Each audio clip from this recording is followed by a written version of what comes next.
Although there are many interesting communities on Reddit, these 5 could be considered few of the most disturbing ones.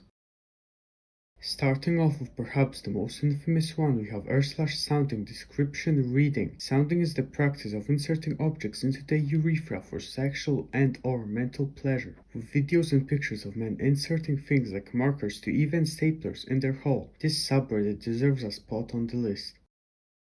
r/Blueberry is perhaps home to one of the weirdest and most specific kinks in existence. It is a mix of force-feeding, expansion, and humiliation. To make it weirder, it gets its name from the scene in Willy Wonka when the girl ate the gum which turned her into a blueberry.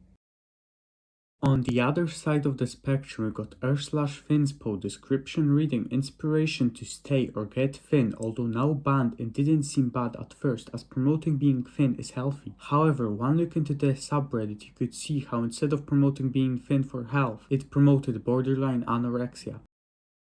r/jailbait, the definition of jailbait being a young woman considered in sexual terms but under the age of consent. Basically, the subreddit featured underage girls in provocative clothing. One of the most notorious cases on the subreddit, which majorly contributed to its ban, was that of a user posting a picture of his ex, saying she was 14 in the picture. In the comments, the user also said he had naked pictures of her, which countless men replied to, asking if he can send them to them. To make it even more disturbing, the creator of the sub was a middle-aged man.